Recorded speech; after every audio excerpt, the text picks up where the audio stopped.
pausa aqui no assunto Copa do Mundo de Clubes para falar do nosso Vasco da Gama, do Pedrosa. Vamos falar do Vascão, Pedrosa. A notícia é um pouco diferente. Os jogadores do Vasco estão aproveitando o dia de descanso enquanto rola a Copa do Mundo de Clubes. É o destaque das férias, ô Pedrosa. Nuno Moreira. Vamos aqui, quem tá curtindo esse visual aqui, com cabelo, com trança. Nuno Moreira. Isso aí parece ser ali, Leblon, Ipanema, né? É, Ipanema. É o Nuno? É o Nuno. Já virou carioca. O português curtindo uma praia ali na zona sul do Rio. E botou a camisa do Vasco, né? Meteu a camisa do Vasco. Lucas Piton. Tem jogador que bota a camisa do outro Piton time. está na... Piton na Itália. E fala que é inteligência artificial. Brincadeira, viu? O Piton foi lá, curtiu um rolezinho na Itália, Cara, né? foi Nada bem. mal, foi bem. Gostei do relógio também. Tá sem relógio, Piton. Tá mal de relógio? Tá mal, bem. né? Piton, é bola, é bola. Bom O jogador. que mais que a gente tem ali? Tem o Verratti na Suíça. Eu vi que o Verratti andou pela Suíça. Rayan. ele. E Rayan curte NBA. E o Rayan tá lá nos Estados Unidos. Tá por lá. Foi passear, acho que foi com a namorada também. Moleque que com certeza tem vivido o melhor momento da carreira dele. É Gramado. Estados Unidos já voa pra É aqui. Gramado isso aí? É Gramado. É Gramado. É Gramado? Frio também dos Estados Unidos. É Gramado. O Rayan tem risco de sair já agora, Pedro? O risco sempre existe, né, Flávio? Porque a gente tá falando de um jogador que realmente tá fazendo uma temporada muito boa, principalmente depois da chegada do Diniz. O ponto é, se o Vasco pensava em 12, 13 milhões de euros pro Rayan lá no início do ano, não tem mais como pensar em algo menos de 20 milhões. Eu acho que tem que segurar o Rayan, porque assim como o Fernando Diniz já disse, o Rayan vai valer muito mais no final do ano do que ele tá valendo agora.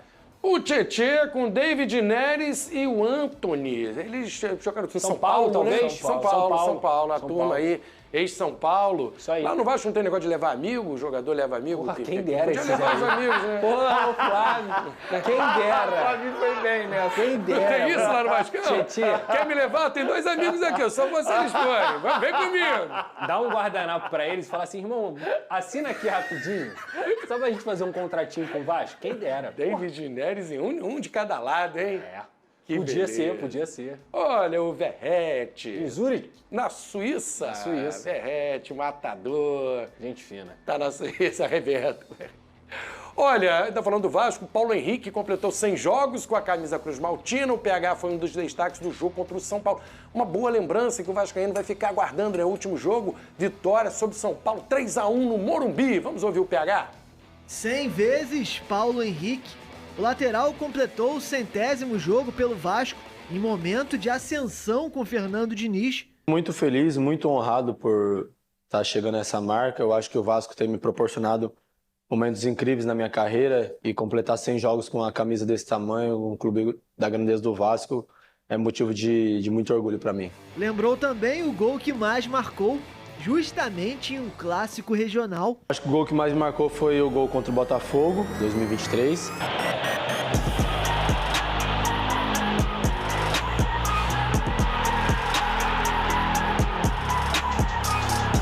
Essa noite passada eu sonhei que eu tinha feito gol. A minha esposa é testemunha, ela também profetizou na minha vida que eu ia fazer gol. E hoje, para honra e glória de Deus, vou sair e nos é a vitória. Ainda recebeu uma surpresa da família e se emocionou com seu pequeno vascaíno nos braços, lembrando momentos difíceis com a esposa. Ela comprou o colchão no cartão dela parcelado para mim. Eu lembro que eu pagava parcelinha ali de R$50 porque era o que eu conseguia pagar. Então, tudo que eu vivo hoje, ela me deu esse presente maravilhoso, que é a cara do pai, inclusive. Ô, Pedroso, a melhor fase do PH no Vasco, na carreira do PH, e atualiza pra gente a programação, a volta de férias, treinamento. O Vasco, ele fez diferente de alguns clubes, né? Ele deu 10 e vai treinar 20. Tem clube que deu 15 e vai treinar 15. Lembrando, gente, que isso não é porque o Vasco tá largando os caras na Copa do Mundo de Clubes, não. É porque é lei trabalhista, você tem que dar 30 dias de férias. Então o que o Vasco imagina é, deu 10 agora e no final do ano vai dar 20 quando a temporada acabar. O Paulo Henrique, pra mim, é um case de sucesso no Vasco, Flávio. Ele chegou completamente desacreditado, chegou do Juventude, era jogador do Atlético Mineiro. Em 2023 ele já é muito importante quando ele faz o cruzamento pro Serginho. O gol do Vasco contra o Red Bull Bragantino sai dos pés do Paulo Henrique, mantém 24 muito bem e em 2025, cara, ele só tá crescendo. Ele é um jogador que compete nos duelos físicos, ele tem uma recomposição absurda, uma força física absurda, não deixa o Vasco na mão, você não vê. Paulo Henrique lesionado. Quase você não tem notícia disso. touro, né? Vou bater até na boca, tomara que não aconteça nada daqui pra frente. Mas é um jogador que realmente tem me surpreendido positivamente como o crescimento dele vem acontecendo. Eu acho que ele sempre foi um jogador nota 7 e ele nessa temporada ele tá sendo um jogador nota 8, 8,5. Então, cara, só agradecer ao Paulo Henrique por tudo que ele vem fazendo. É um cara que eu respeito muito com a camisa do Vasco. Tá certo, aquela pausa, a gente... Fala aí, fanático vascaíno, fanática vascaína. Que alegria encontrar você hoje aqui nesta terça-feira, dia 17 de junho de 2025.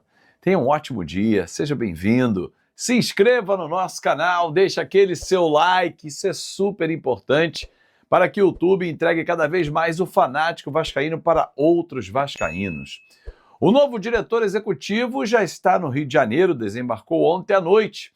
O português Admar Lopes chega para comandar uma pasta que já teve vários executivos nesta fase SAF. Vamos debater os desafios do Admar Lopes, falar também sobre o modelo que o Vasco implementa na sua administração e até que ponto ele pode ser vitorioso, porque afinal de contas, daqui a pouco já volta o Campeonato Brasileiro. CBF desmembrou a tabela da competição e o Vasco tem os seus desafios. Alguns jogos não estão marcados ainda e é fácil de explicar para você, porque tem o Mundial de Clubes rolando. Até quando vai jogar o Botafogo? Então, assim, o Vasco é o primeiro jogo. Dia 13 de julho pode ser marcado esse jogo, se o Botafogo for eliminado antes. Juventude vai ser, então, dia 16. Aí o desmembramento da rodada, o encaixe depende do dia que vai ser marcado o jogo para poder ir na sequência. Agora, o que já tem marcado, inclusive, pela CBF, é a Copa do Brasil. O Vasco já sabe, inclusive, as datas em que vai enfrentar a equipe do CSA, porque a CBF já desmembrou. Dia 30 de julho, anota aí, 7 da noite, o jogo vai rolar lá em Maceió. O da volta acontece no dia 5 de agosto. Quarta-feira lá, terça-feira aqui, o Vasco recebe a equipe do CSA, 9h30 da noite. Lembrando que não tem vantagem do empate. Mas se o Vasco empatar, esquece, não tem vantagem do empate nenhum em relação a isso. Se empatar em pontos ganhos, um venceu e o outro venceu. Saldo de gols, deu mesmo. Vasco venceu por 2-0 fora e perdeu em casa por 2-0. Pênalti. É isso. E avançar para a fase quartas de final, onde todo mundo vai ser colocado de novo dentro de um pote, sorteados os confrontos, e aí já tem um chaveamento para a semifinal.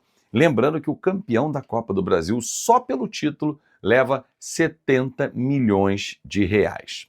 Bom, ontem, deixa eu ver se até eu acho aqui, dentro das minhas anotações, alguém tinha mandado sobre um Twitter, deixa eu ver quem foi que falou, que, cara, assim, abriu uma clareza, assim, o OPF Moraes. OPF Moraes, no X, falou o seguinte, cara, patrocínio do Bank of America na transmissão do Mundial. Só consigo lembrar que o Vasco foi um dos primeiros clubes a ser SAF na essência.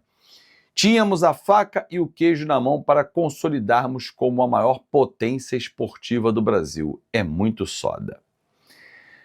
Não conheço o OPF Moraes, mas olha, aplausos.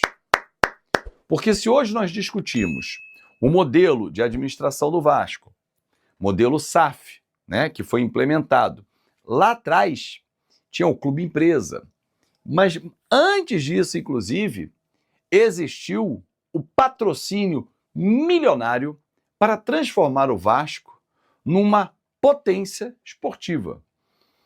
Certa vez, conversando com um grande amigo da imprensa, rubro-negro, e ele falou o seguinte, cara, o Vasco perdeu uma chance gigante de ser um gigante por muitos e muitos e muitos anos, para ultrapassar o Flamengo em conquistas. E aí nós temos nomes e sobrenomes. Encabeçando, Antônio Soares Calçada e Eurico Miranda, antes que as viúvas comecem a reclamar. Porque tem as viúvas políticas, não das pessoas. Os políticos. Respeitem os mortos ou a memória deles. Só estou trazendo fatos. Foi sob a administração desses dois personagens que o Vasco teve a maior capacidade financeira para poder ser uma potência. Meteu os pés pelas mãos, montou grandes times, é verdade, mas não teve longevidade no processo.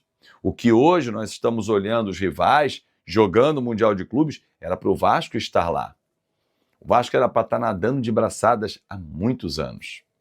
O tempo passou, a história nós conhecemos e viramos um modelo de sociedade anônima do futebol. E o que mudou? Continuamos cometendo erros, continuamos escolhendo mal quem gere o futebol, continuamos patinando e continuamos andando em círculo, ou seja, o Vasco não sai do lugar. A culpa é de quem? É minha? É sua, torcedor? É nossa? Claro que não. Graças a nós, torcedores, é que o Vasco continua de pé e existindo. Porque se dependesse desses políticos, nós estávamos realmente isso que você pensou. Agora, torcedor, se a gente olhar para o cenário atual e fizer um corte lá em 2023, quando a gente virou SAF, há 2 anos praticamente, porque foi em setembro de 2023 que oficialmente nós éramos SAF no papel com uma 777, nós erramos muito. Erraram nas escolhas, nos personagens, nas contratações. Jogou-se muito dinheiro fora, como lá atrás com o Bank of America também. Certa vez, eu não lembro quem foi que falou isso, Bank of America faliu. Continua existindo lá. Só que os investidores americanos, essa é a palavra, meteram o pé, porque viram onde estavam se metendo, com quem estava se metendo. O dinheiro dos caras não é capim. A 777, que também tinha a vertente norte-americana, a gente viu o que era, né? E por isso os caras se enfiaram aqui, tentaram fazer uma confusão. Bom, aliás, falando em confusão, eu ontem falei na live, na conta KTO com o Rei Kraus, e eu vou deixar aqui no final do vídeo, inclusive, se você não assistiu, para você assistir, sobre a situação do Jorge Salgado. Procurei o ex-presidente do Vasco, ele não quis se pronunciar, respondeu a minha mensagem, mas eu tenho informação de que ele não vai abrir mão dos 23 milhões de reais que ele tem para receber, não vai fazer jogo duro mesmo para atrapalhar a recuperação judicial, porque é o entendimento dele, eu acho legítimo, o Vasco querer reduzir e ele não querer reduzir. Aí, meu irmão, vai brigar no tribunal. Mas para falar de Edmar Lopes, que já está entre nós, desembarcou ontem à noite no Rio de Janeiro, já estava trabalhando e agora debruçado e conhecendo um pouquinho mais. Hoje vai ao CT do Vasco da Gama para conhecer a estrutura, vai se reunir com o presidente Pedrinho, com os seus pares e colocar em prática os planos. O Vasco não vai esperar a janela do dia 10 de julho para contratar. Contratações vão começar a chegar, mas para isso o Admar precisa entender na prática e vivenciando, olhando o que está acontecendo, o que pode ser feito. E ele agora, no Rio de Janeiro, vai ter tempo suficiente para se dedicar full time, on time, 24 horas do dia em cima do Vasco da Gama. O atacante Daverson, que chegou ao Fortaleza no início da atual temporada vindo do Atlético Mineiro, pode estar de saída do clube cearense nessa janela do meio do ano. Segundo informações de bastidores, o jogador estaria na mira de outras equipes do futebol brasileiro e já conversa com um possível novo destino. Clubes como Juventude e Mirassol demonstraram interesse recente no atleta, que ainda não conseguiu se firmar no time comandado por Juan Pablo Vojvoda. No entanto, o destino mais desejado por Daverson pode ser outro. O Vasco da Gama. Declarado torcedor do Gigante da Colina desde a infância, o atacante teria iniciado conversas para finalmente vestir a camisa do clube de São Januário. Apesar dos rumores, a diretoria vascaína, comandada por Pedrinho, nega qualquer tipo de negociação com o jogador até o momento. Internamente, o clube reconhece a necessidade de encontrar um reserva imediato para Pablo Vegetti, mas garante que não houve contato com os representantes de Daverson até aqui. Mesmo com o interesse claro do atacante em defender o clube de coração, a possível chegada ao Vasco ainda depende de movimentações nos bastidores. Enquanto isso, Daverson segue com futuro indefinido no Fortaleza, e a expectativa é que novidades possam surgir nos próximos dias. Bom torcedor cruzmaltino, agora eu quero saber de você. O atacante Daverson seria um bom reforço para o Gigante da Colina? Coloque sua opinião nos comentários. Isso ajuda muito o Vasco a saber o que você achou. Fica ligado porque a qualquer instante eu volto e trago mais notícias do Gigante da Colina.